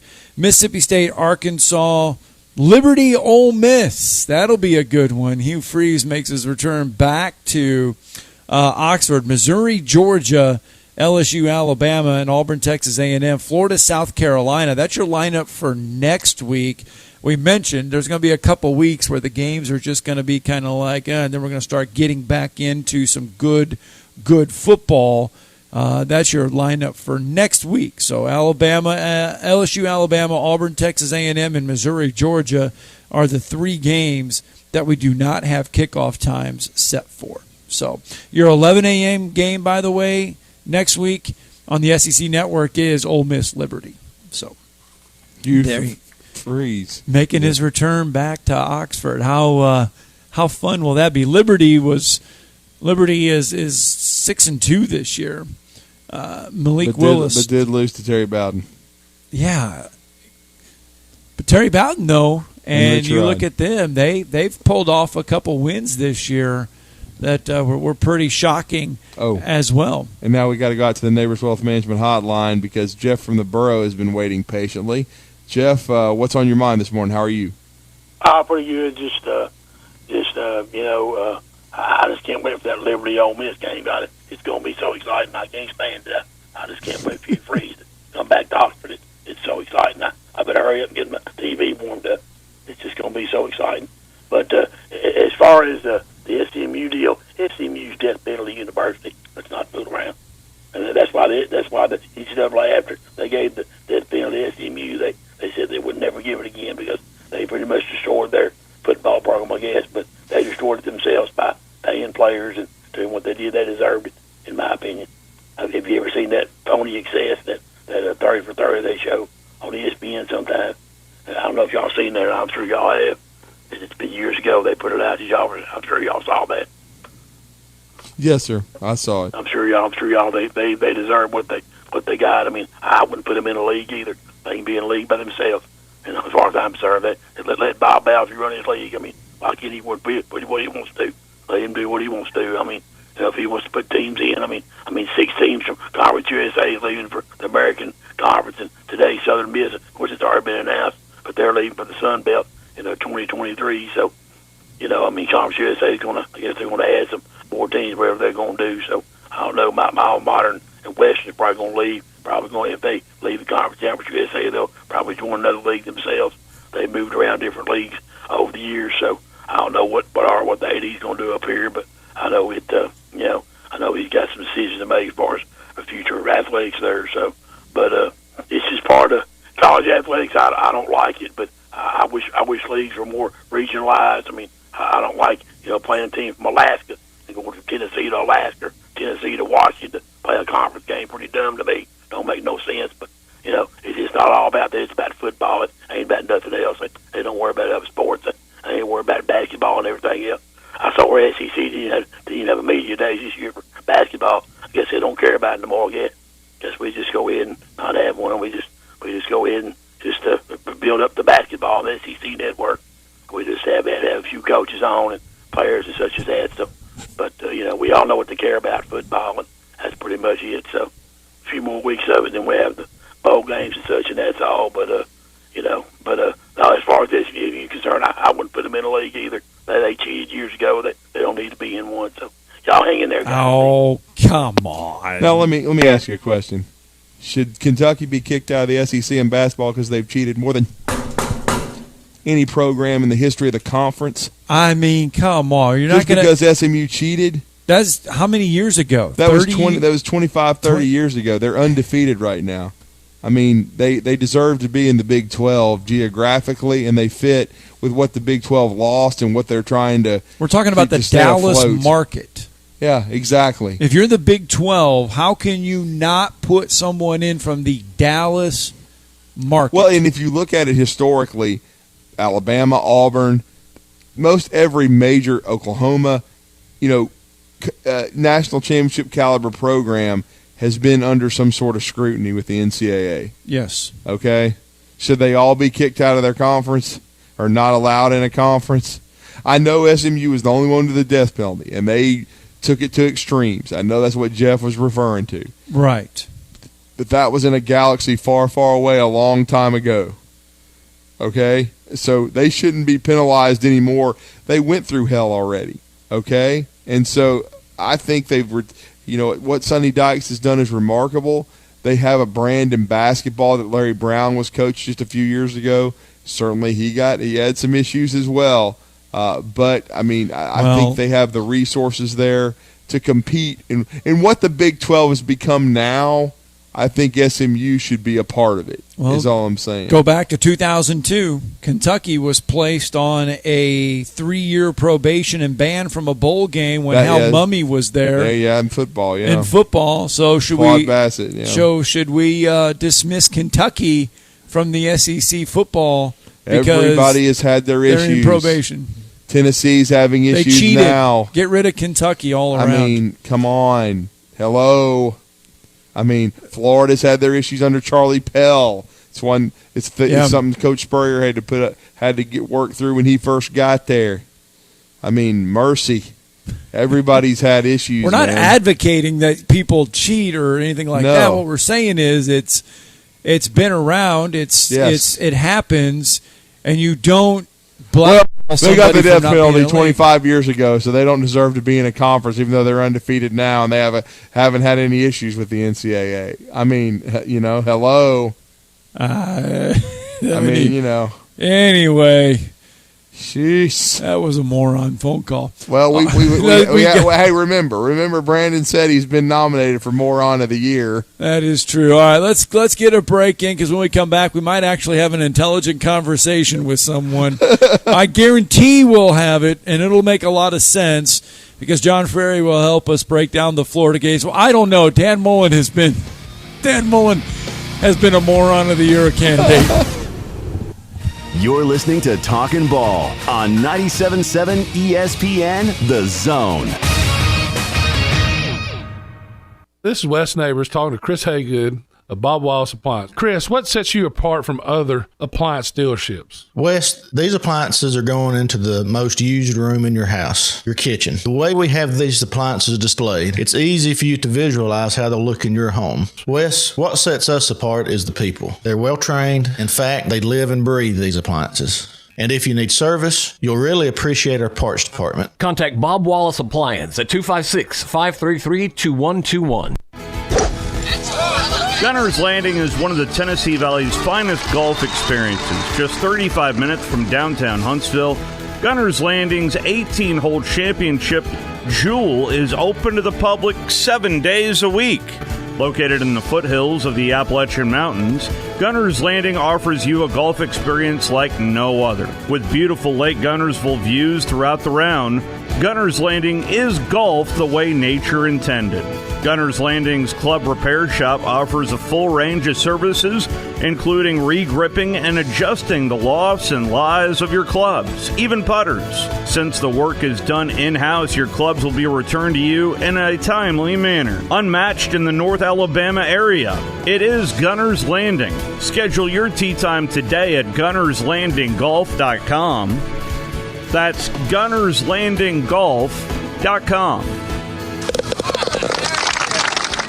Organizations using Salesforce know how powerful the platform is and how much time, money, and headaches it saves if it's set up right and you know how to use it. Let's face it, Salesforce is complicated and time-consuming to figure out, and a lot can go wrong now and down the road without expert help. That's why most Salesforce users work with an implementation partner like Higher Echelon, so they get the absolute most out of their Salesforce investment. Higher Echelon is a 5-star Salesforce consulting partner who won Salesforce Military Hiring Partner of the Year. President Dr. Joe Ross is retired Army who played and later coached for the cadets. He puts that experience to good use at Higher Echelon, where they pride themselves on hiring veterans. Look, not all Salesforce partners are the same. Don't put your company at risk by going with an inferior partner. Higher Echelon is the trusted partner you can count on to get you up and running and seeing returns on your Salesforce investment in a fraction of the time it would take if you go it alone. Go to higherechelon.com. That's HIGHERECHELON.com to learn more. Go higher and go Army. Drinking coffee straight from the pot. Power move. Wearing a bathrobe to work. Power move. Switching to super fast, extra reliable internet from WOW. Power move. Switch and save with WOW Internet for just $19.99 a month. It's switching season, so make a move with our best deal of the year. For a limited time, get Internet 100 with no contracts for just $19.99 a month. Plus, get a 2-year price lock and the first month free. Make the switch at wowway.com today. Wow. Limited to new customers with auto pay and paperless billing. Offer subject to change. Restrictions and terms apply. Hey, this is Justin with the Furniture Factory Bar and Grill. We'd like to invite you to North Alabama's premier patio bar and grill, where at the factory, we have something going on each and every night. Monday night, steak night. Tuesday night, karaoke. Wednesday night, the Jeep community comes out for Jeep Jam. Thursday, it's bike night, the biggest in the valley. Friday and Saturday, live concerts on our 4,000 square foot patio, along with drink specials and a beautiful staff. What are you waiting on? We will see you at the Furniture Factory Bar and Grill. What can you expect when you shop for a firearm at Bullet and Barrel? Expect great prices. We specialize in quality over quantity. Expect great service. Our professional sales staff is never pushy. We won't talk you into something that doesn't fit your needs. You have the right to make a smart, informed decision. Expect Bullet and Barrel, Alabama's only 5-star indoor shooting range, to support you after the sale. Bullet and Barrel, 3252 Lehman Ferry Road. Like or follow us on Facebook. Come see us soon. Orange is the color of power, of construction, the color of Kubota, and Huntsville Tractor and Equipment. Those who need to get things done trust Kubota's mini excavators, compact track loaders, and the best keeps getting better with the all-new mini compact loader from one of the top dealers in the country. More than 50 years of family service, every part in the book, and folks who know what to do with them. You'll be seeing orange with Huntsville Tractor and Equipment. Come on, let's go to work. Just got a report coming out of Morgan County, Forge Chapel Road and Rock Springs Road. That one sounds like it's going to be a no injury. Parkway northbound near Jones Valley had some injury. 6th Avenue and East Moulton in Decatur also had some injuries. They should be close to being ready to clear both of those. Snelling Medical needs several certified medical assistants. Huntsville.snelling.com. Captain Nick in the Jordan Lane Popeye Skywatch Traffic Center. He's bald, he's opinionated, and he's here. You're morally reprehensible, vulgar, insensitive, selfish, stupid. You have no taste, a lousy sense of humor, and you smell. Listen to Feinbaum, 97.7 ESPN, The Zone. This is Paul Feinbaum. Listen to me coming up today at 2. Now back to Talking Ball with Scott Tyson and Drew DeArmond on 97.7 ESPN, The Zone. And welcome back to Talking Ball on 97.7 ESPN The Zone on a Tuesday morning, coming to you live from Bill Penny Toyota's service department. And Monday through Friday, 7 a.m. to 7 p.m., and then on Saturday, 7 a.m. to 5 p.m. Don't forget, get on out here. 3 tires. You get that fourth one for $1 here at Bill Penny Toyota in the service department. And we've talked a lot about some of the SEC games going on this weekend. And the showcase one outside of our area, obviously Auburn and Ole Miss is one we'll have a look on. But the rest of the SEC in the country will look at Georgia and Florida, because at the beginning of the year you thought this was going to be Georgia's big hurdle to get through in conference play, because it's Florida, it's a rivalry game, it's tough. But the Florida Gators have backpedaled the last couple weeks, and Dan Mullen and that team, they couldn't stop two simple plays in LSU and got ran all over the place in Baton Rouge. Yeah, it was a disturbing result that we didn't see coming, 49-42, and the Gators have been licking their wounds and trying to go back to work. A lot of talk about Todd Grantham, a lot of talk about the quarterback situation, and we're going to discuss it with our next guest, and he works for CBS Sports Radio, 1420 WAOC, and also 1240 WFOY in St. Augustine, and he hosts the daily radio program Sports Now. I've been a part of that many times, from 4 to 6 Eastern, 3 to 5 p.m. every Monday on 965sports.com. It's always a pleasure to join his show and to have him join us, and that's John Frary, and John's going to join us now on the Neighbors Wealth Management Hotline. John, welcome back to Huntsville. You're with Drew and Scott. Good morning, sir. Good morning, Drew and Scott. Great to be back. I heard Scott say backpedaling. That's putting it mildly. I think that Michael Jackson might be proud of the moves the Gators are moving backwards right now, the late great. But it's been bizarre, to say the least, guys. This is Halloween week, and there's been more tricks than treats for Florida this season. It's a team that is very aggravating. They're 16 points away from having an undefeated season. They've got 3 losses by a combined 16 points, but the way they've lost these games, specifically Kentucky and LSU, have got Gator fans screaming over here in Northeast Florida, to put it mildly. Drew mentioned the main issues, the quarterback situation and Todd Grantham's defense, which has been up and down. I'll start with the quarterback situation. Emory Jones has 9 interceptions in 7 games as a starter. That's just way too many, guys. It takes him too long, in my opinion, to process going from the 1, the 2, and the 3 in the receiver rotation. Anthony Richardson has been the more explosive player, and Florida's offense needs that this year, because a lot of the playmakers like Kyle Pitts, Kadarius Toney, they're gone, and they really haven't been able to replace those guys production-wise. And I think Richardson needs to be on the field more. I think you're going to see that coming up this Saturday. I don't necessarily think he's going to start. Dan still says it's a 2-quarterback system, and Emory Jones is more than likely going to start, but I do think you'll see more of Anthony Richardson. But I think if Richardson had started against LSU, Florida would have won the game, despite all of the defensive struggles. Richardson came on in the second half, desperation time, when Florida was down by 2 scores. He led the team on 4 consecutive drives for touchdowns. He did have the interception at the end of the game, but this is a kid that has never started a game, no less played in an SEC game in a hostile environment, and he played very well, in my opinion.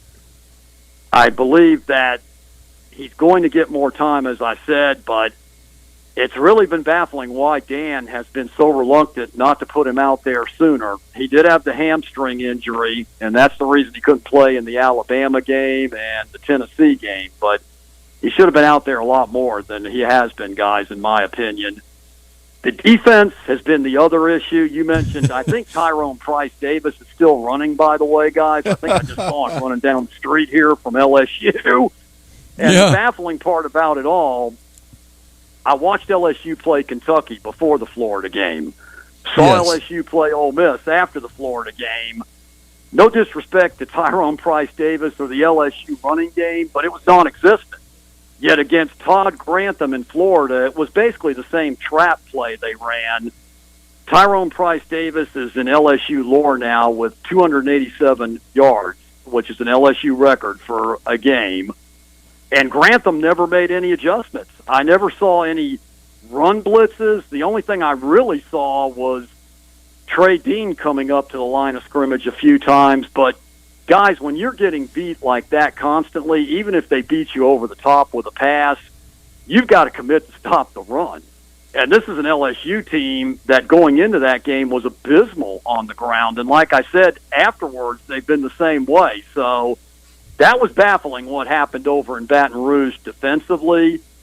I think Florida will make a move with Todd Grantham at the end of the season because last year was horrible, but it was the COVID. But Florida's defense was just abysmal a year ago. Like I said, they've been up and down this year. They've been better than they were a year ago. There was only one direction to go. But for Dan Mullen, this is the first time in the 4 years that he's been Florida's head coach, in my opinion, that the fan base doesn't want him fired, but there's a lot of questions. And you don't get rid of a guy because of the fan base, but there's got to be some changes here moving forward going into next year.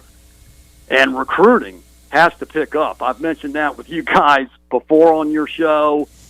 You're seeing it, I think, when you're playing games with Kentucky and LSU now. Teams Florida should be beating, especially this year.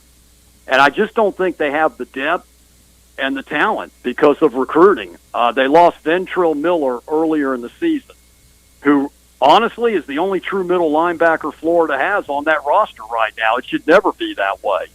And you've seen the production go down defensively since he's been out. So a lot of issues for Florida going into this game against the number one team in the country and a team that I think has a generational defense. So they've got a big challenge on their hands Saturday afternoon.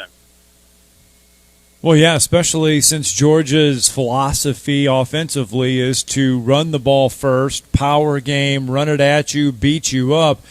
And if Florida had problems stopping an LSU rushing attack that was abysmal coming in, I mean, Florida fans have to just be feeling nauseous going into this Georgia game, knowing that Georgia has the possibility to run all over this Florida defense. Absolutely, Scott. And I just don't sense the enthusiasm. And that's really sad because Florida-Georgia is such a gigantic game. On the Georgia side, obviously there's enthusiasm. But for the Florida folks, I don't sense it. It's almost dread that, we've got to go play this game on Saturday because we know what's coming. It's like a semi coming right at you. And we don't have the ammunition to stop it, and that's basically maybe a bad analogy, but that's the way I get the feeling from the Florida fans I've spoken with over the weekend and yesterday. And it's going to be interesting to see what Florida dials up. They had 2 weeks to prepare for this game. Georgia did as well. Dan Mullen, for all the stuff I said leading into this, guys, the one attribute he does have, he can dial up some plays. And when you give him 2 weeks, I'm sure there's going to be a game plan and stuff we haven't seen this year yet. Having said that, I think Georgia's too physical on both sides of the ball, guys, for Florida to stand up. They've had some offensive line issues recently with injuries. Richard Garage at tackle, Stuart Reese in the interior at guard. And then Georgia's defense. They've only allowed 13 points. That's the highest to any opponent this year, which was South Carolina and Kentucky. Nobody has gotten above 13. So I think this is going to be a monumental task for Florida to pull it off. They're going to need, in my mind, a minimum of 3 turnovers. They're going to need some help from Georgia, I think, to be able to win on Saturday. And Dan Mullen's going to have to come up with, I think, the game plan of his career at Florida to be able to pull this one off.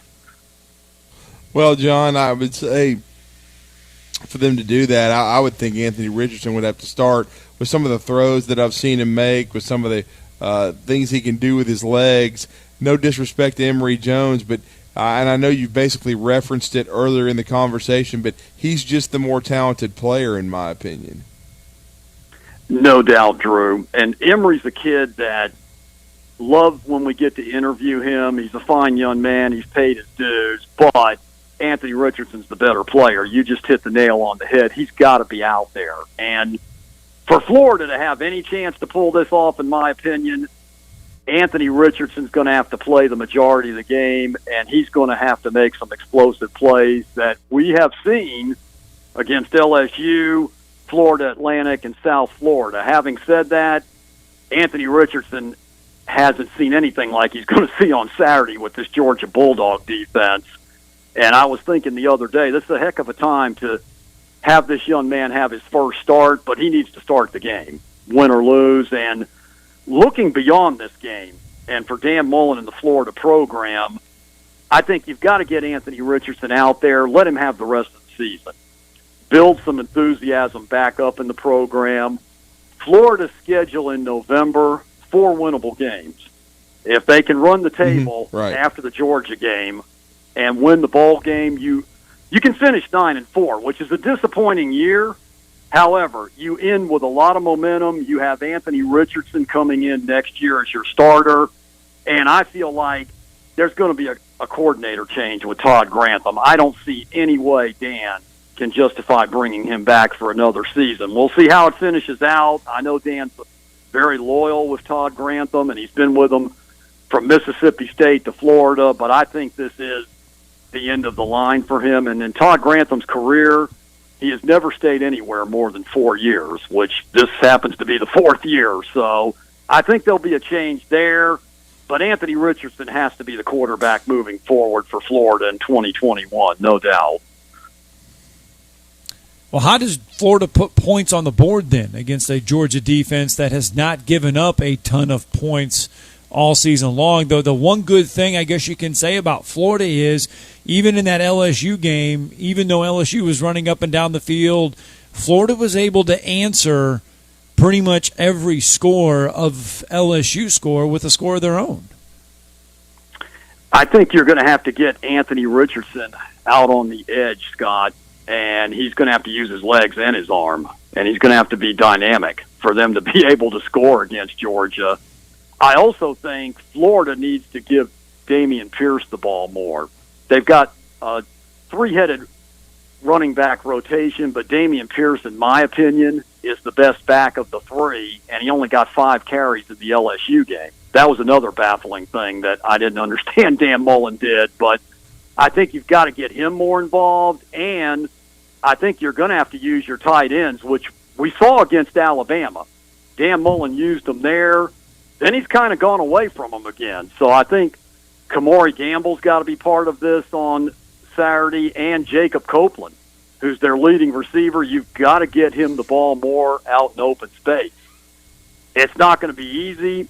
As we documented, Georgia's defense is clearly a generational, in my opinion, defense to this point. It's been unbelievable, that front 7, especially with Jordan Davis and company. And Jordan didn't get to play the Florida-Georgia game last year, so you know he wants to perform on Saturday. But Anthony Richardson's got to get out and make some plays and get the ball to some of the playmakers, and I think Florida's going to have to be able, and that's easier said than done, run the football some against Georgia to be able to have a chance to pull off the upset. You're not going to beat Georgia being one-dimensional. There's no way. You're going to have to be able to run the football some. Haven't seen that from anybody this season so far, guys. So like I said leading in, it's going to be a huge task for Florida to be able to get this done. Yeah, it is. There's no doubt about it, but they've shown they're capable. They certainly came back in the swamp against Alabama early, and they were able to do some things offensively to hurt the Tide. Of course, this Georgia defense is a different situation, no doubt about it. Do you expect Dan Mullen, after this bye week, to have some different wrinkles, perhaps? I think he definitely, to me, that's why he should start Richardson, because he could do some different things with him that maybe Georgia hasn't seen. And then on the other side of the ball, you'd think Todd Grantham, I mean, he doesn't have anything to lose because I think his job's already in peril. But you've got to load the box and dare whoever the quarterback is to beat you, John. I couldn't agree more on the Todd Grantham side, Drew. I think you do have to dare Stetson Bennett or J.T. Daniels, whomever Georgia's going to start on Saturday. The only thing Florida and Georgia have in common right now is you don't know who's starting at quarterback on Saturday for different reasons. But I think you do have to load the box. I think you are going to have to come after Stetson Bennett or JT Daniels. And I do expect Dan Mullen to have some tricks up his sleeve because, again, Dan is a masterful play caller. There are some games where you're wondering where it goes, and the consistency's not there, and that's been another issue. But when Dan has a couple of weeks to prepare normally for a big game, and even though he didn't have a bye week leading into Alabama, the game you referenced, Drew, they played South Florida. That game was put away at halftime. No disrespect to those kids, but it was almost like a bye week in a way. So Dan had a little extra time to prepare for them, and I do expect some stuff, whether it's a throwback to Anthony Richardson out in the open field. I wouldn't be surprised if you see that from a wide receiver, and some other stuff that Dan's going to dial up. There's no doubt Dan has heard the noise in the system. He, like every coach does, he wants to go out there and show folks, and Dan Mullen has an ego. We know that covering him over here. He's not going to want to get blown out. So I think you're going to see a lot of stuff out of him this Saturday.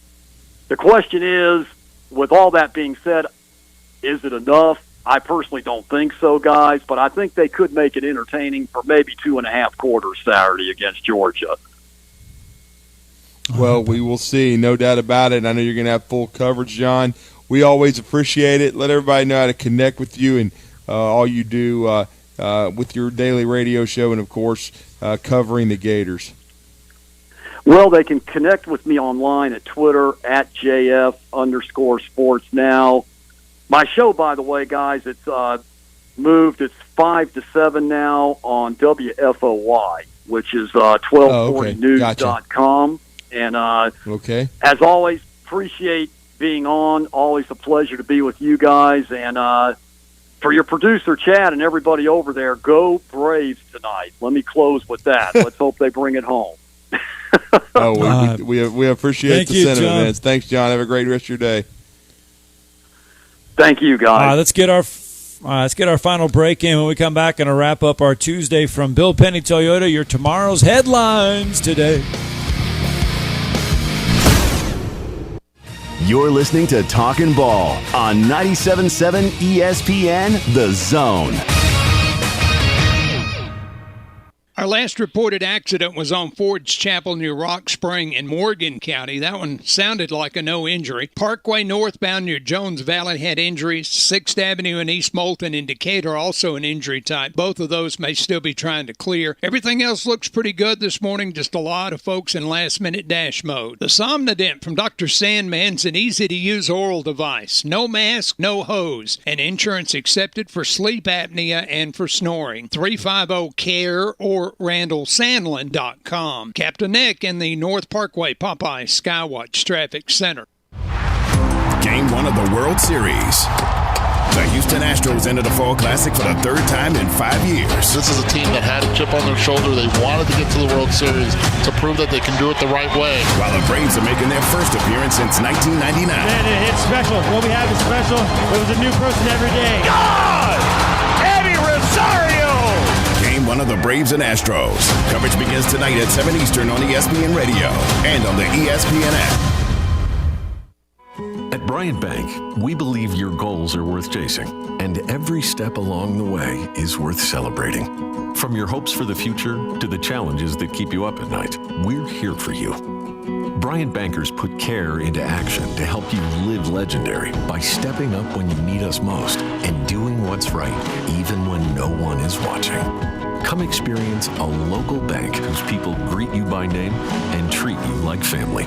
Bryant Bank, member FDIC. Susan, it's so great to finally be able to get together again. Oh, it sure is. And I really appreciate you picking up the bill. I'm happy to. I've got the extra cash. Since we've all been driving so much more again, I've been using Get Upside, the free gas app that pays you cash back for every gallon of gas you buy. Wait a minute. Are you saying you actually get paid cash when you buy gas with the Get Upside app? Yes, up to 25 cents a gallon. Cash back every time I buy gas. Does that actually add up to anything? Some months months, I make $200 to $300. Wow, that's serious extra cash. I'm downloading the free Get Upside app now. Download the free Get Upside app now in the App Store or Google Play to save up to 25 cents a gallon when you buy gas. Use promo code BOOST for a 25 cents a gallon bonus on your first tank. That's up to 50 cents a gallon on your next fill-up. You can cash out anytime to PayPal or an e-gift card for Amazon and other brands. Just download the free Get Upside app and use promo code BOOST for a 25 cents a gallon bonus on your first tank. That's code BOOST.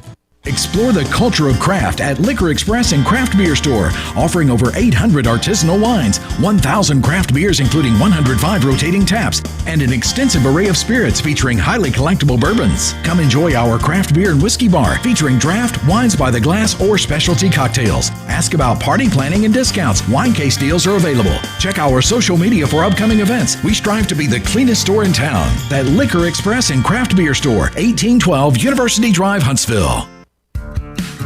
Have you ever found exactly the right new car or truck with the exact features that you want and nothing else? Well, at Woody Anderson Ford, we can promise you just that. Hey, Bobby White back again, and you can now factory order your new Ford today, and you'll get your new car or truck exactly the way you want it. And there's no extra cost to custom order. Plus, you get $1,000 off MSRP on top of any additional factory rebates. This applies to 2021 F-150, Explorer, Ranger, and Expedition. It's a win-win with a custom order at Woody Anderson Ford. You get the colors, the features, and the options that fit your life. Plus, you get notified when it's built, shipped, and ready to deliver. Listen, buying a new car or truck is likely the second largest investment you'll ever make. So why settle? Get exactly what you want with a custom factory order today. And get $1,000 off MSRP. See how at WoodyAndersonFord.com or at the corner of Jordan Lane and Sparkman Drive. Hope to see you soon. Hey there, Bob Baumhauer here. Baumhauer's Victory Grill is your big game headquarters all fall long. And with our new fall features, every day is game day at Baumhauer's Victory Grill. Try our pregame starters, including our homemade onion strings, always fresh hot lips, and our all-new Buffalo Dippin' Chicken appetizer. Our main events include incredible chicken, fish, and shrimp selections, always featuring local Alabama Gulf seafood. And don't forget our Sunday Blitz, 11 to 6. Baumhauer's Victory Grill. Legendary fun, legendary food. This segment of Talkin Ball is brought to you by University Kia, the #1 volume Kia dealer in the state of Alabama. Located online at universitykia.com.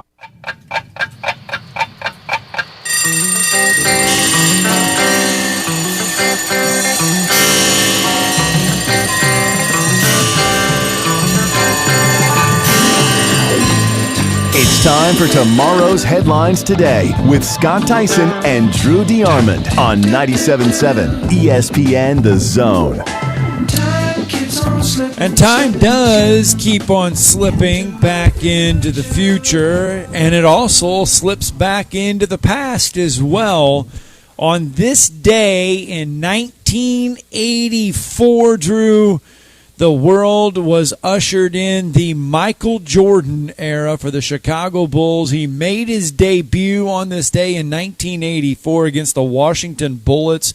The Bulls were so bad that 25% of the seats inside Chicago Stadium were empty. Man, not for long. Yeah, not for long. We all know that. We all know that changed. The greatest to ever lace him up. Sorry, LaDum. Oh, and then, now this happened this past weekend. Tom Brady became the first player in NFL history to throw 600 touchdown passes.